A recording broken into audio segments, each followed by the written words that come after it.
All right, so you guys can see I'm wearing my new Rich Merino shirt. It's gray, but this is Noodle, and he is one of the guys that found the bucket and carried it over Kearsarge. Yep. This shirt is from like the AT?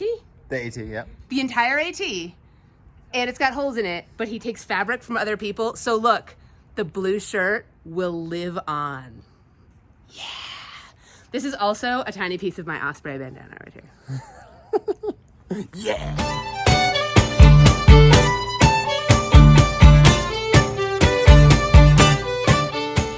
Had an amazing zero in Mammoth Lakes with Sleuth, a fellow hiker who let us stay at her amazing condo, and we are clean and rested and fed and like, Yeah, you're clean.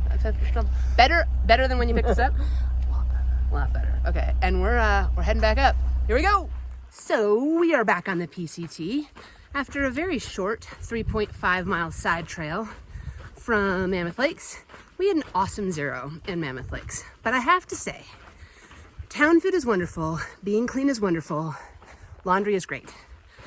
But when we go dark for a week or a couple days and we come into town and we read all the comments and emails that you guys send us, I always feel like I get back on trail with such a high that is totally from you, just from all your words of encouragement and love. So thank you guys so much. You don't know what it means to us to have such a great group of people just giving us advice and cheering us on and answering our questions and saying, keep it up. It really is a buoy in those low moments. So you guys are the best. Another beautiful stream, and we just crossed one. It's amazing. One of the things about being in the mountains that has been so wonderful is in the desert, you wanted a cold drink so badly, but what you had in your pack was like warm water that you had carried for like 10 hours. And in the Sierras, you can get fresh cold water ice cold. Dump it an hour later and just get more fresh cold water because it's not as cold as you wanted it to be. It's amazing. So great. We're going through a very old fire. Must be like a couple of decades anyway, because you can see that things definitely burned. There's charcoal, but trees are coming back. It's kind of beautiful and awesome.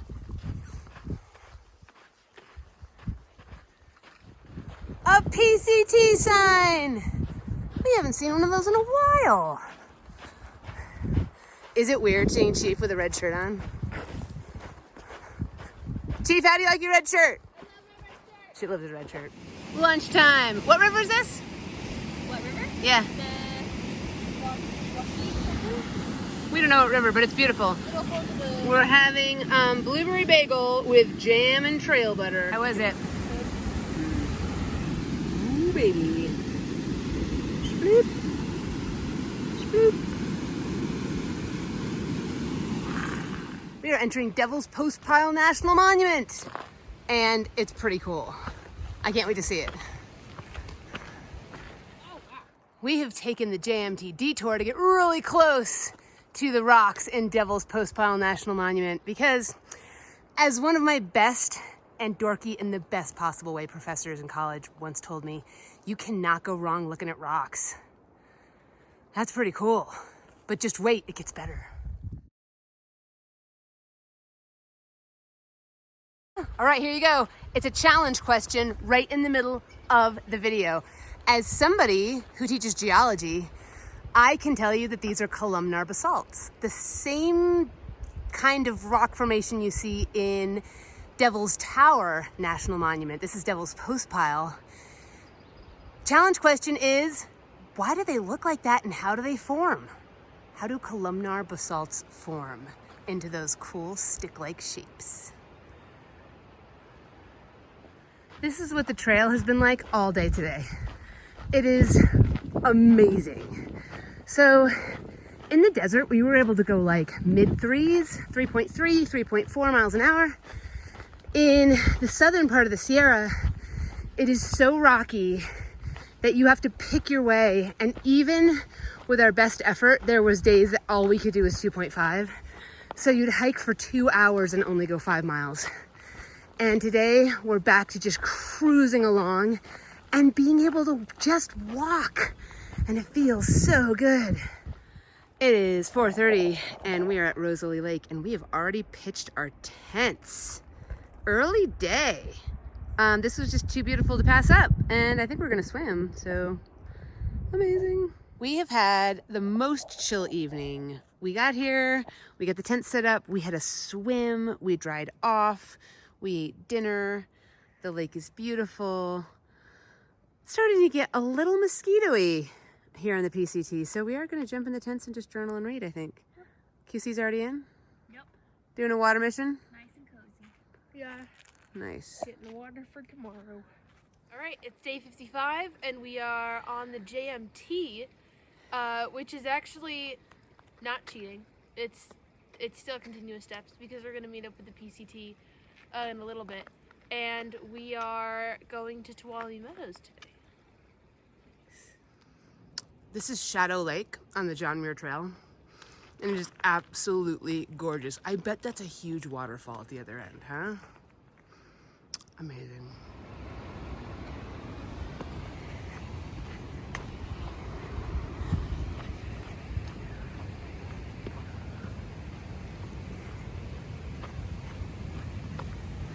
Ah, we got a bridge.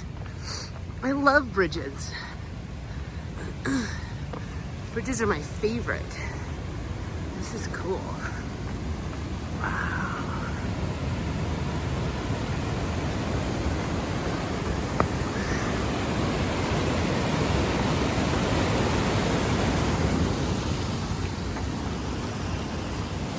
There's that same waterfall from the top. So pretty. Ah, this stream is amazing. We are way up a pass on the JMT and stopping for breakfast. This is probably our favorite trail breakfast.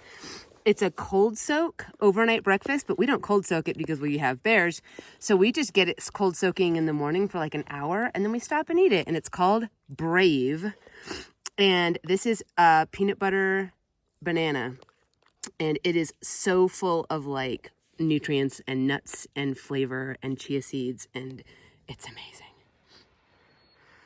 We are going past Garnet Lake on the Muir Trail. Just amazing. Little too early to stop and swim still. It's still pretty chilly. We get another bridge! I love bridges. This is Thousand Island Lake. Arguably one of the most beautiful lakes on the PCT. It's pretty cool. But today is awful because we have packages at Tuolumne Meadows store and post office. They haven't posted their hours, and some JMT hikers just told us that it is 11 to 5. So we have to get there by 4:30. And we thought the store opened until 8.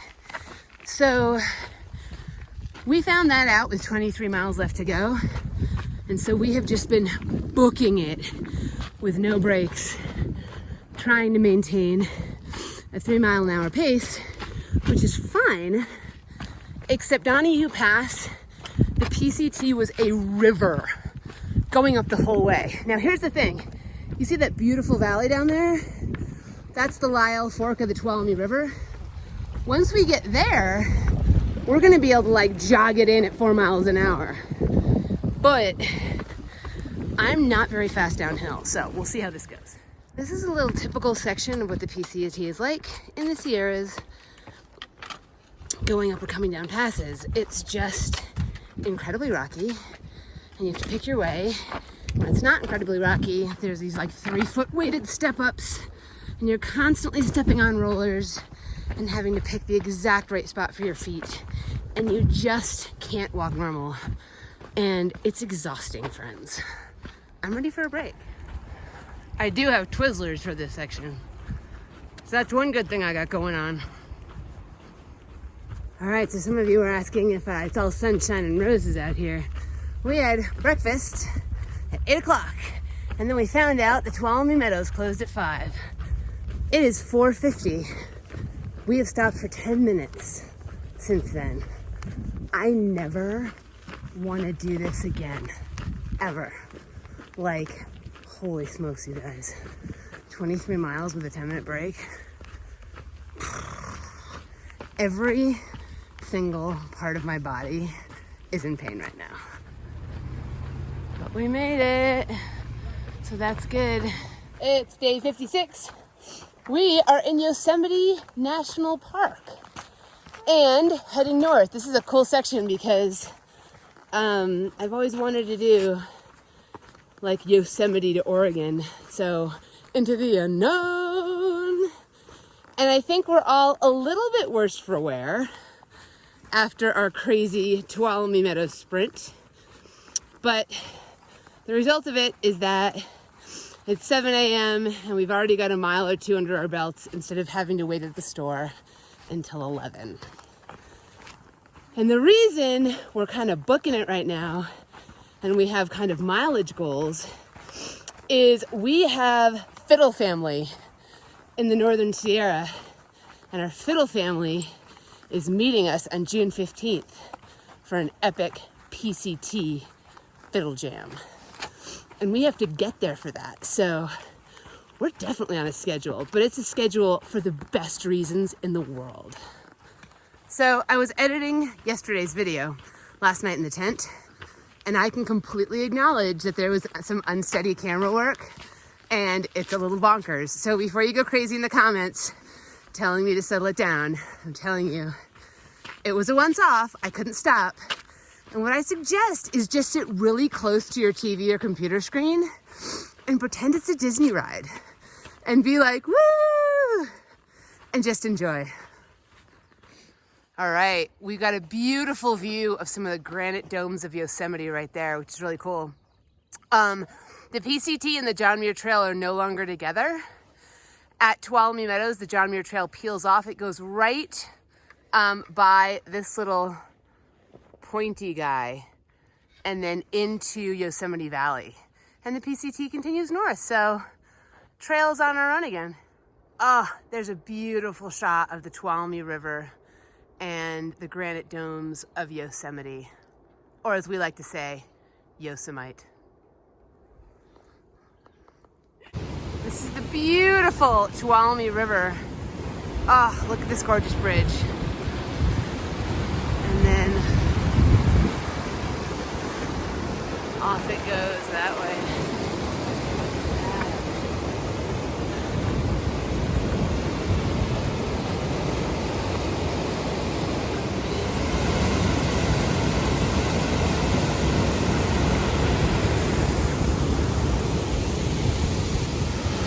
This is Tuolumne Falls.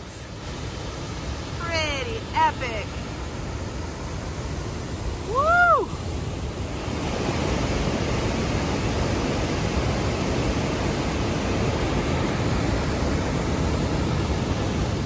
Look at that little hut down there.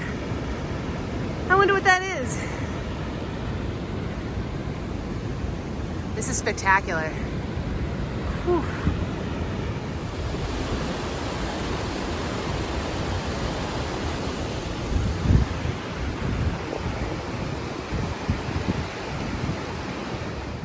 So to get to our amazing Fiddle Jam in time, we've got 6 25, 26 mile days ahead of us.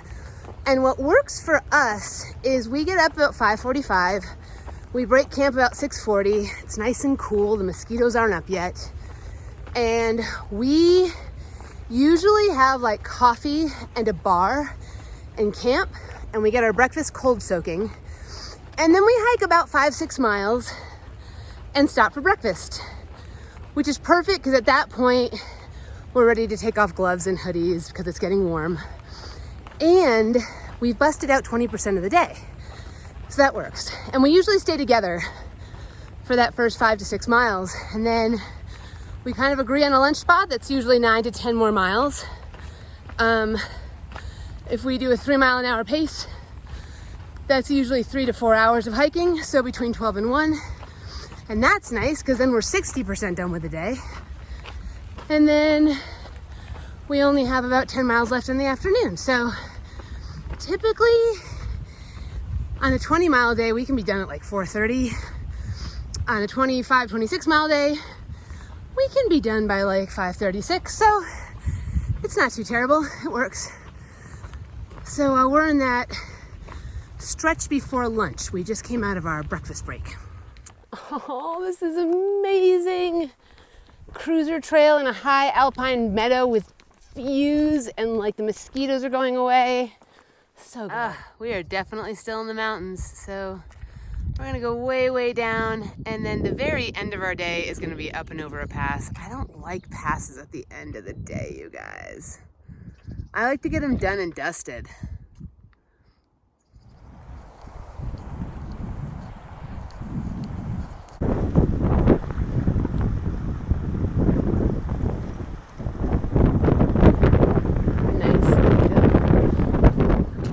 It's day 37. And the biggest mistake I've made was sending home my waterproof socks and Mammoth Lakes, because this is what the trail is like all day. It's an active stream. And once your feet get wet, they get really soft and then they just get torn up.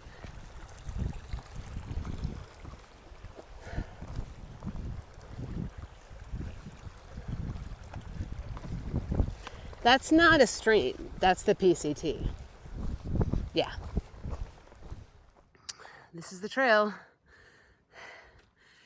So everything takes twice as long because you're picking your way.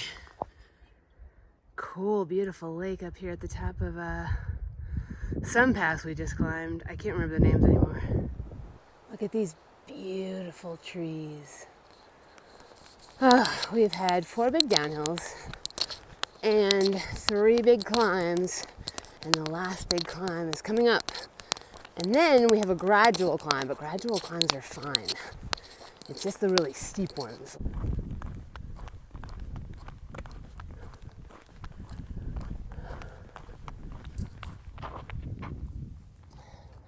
Today is 58, and we are climbing up Dorothy Lake Pass.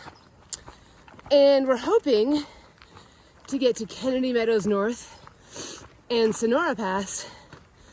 And today's kind of a big deal, you guys, because 3 things are gonna happen. 1, we're gonna hit the 1,000-mile mark. 2, we're gonna finally hike out of Yosemite National Park. I'm finding trying to hike out of Yosemite Park is kind of like trying to drive out of the state of Texas. Like days later, you still haven't done it. And the last thing is when we get to Kennedy Meadows North, we're gonna mail home our bear canisters. I'm not gonna change my mind about this. It's over. No, you're heavy all the time, and you're rigid and you're inflexible. It's definitely not me, it's you. And we're all pretty excited about that. This is Dorothy Lake. They definitely need some signage help up here. So this one says, entering Yosemite, but you can't see it anymore because it's like, and then poor Hoover Tolyab? I don't know. What? Toyabe? Who knows? That's a lot of guesses. That poor sucker's just on the ground, so. What you can't see on this river crossing is that it's like 5 feet deep under that log. Good job, everybody. I like this one. There's 3 of them. This is hysterical. Like everyone wanted to make a monument. This one's in the sun, so it's nice. Cool. Well, we hiked 500 miles, and we hiked 500 more. Da da da. Thank you. Da da da. Da da da da da da. Come on, all together. Da da da. Oh, I need a new trail family. Do you know that song? Look at those snow-capped mountains up there. So we went over Dorothy Lake Pass, and we came out in a completely different landscape. We're in like the Wild West. There's waterfalls, the rocks are different. It's like sedimentary rocks within an hour. That's wild. Total change of scene. For the first time, you can see where the trail's going. You can see it switch back way up there. And it just looks totally different than it's looked for the last couple weeks. Kind of wild. There goes Chief. Look at that. So weird.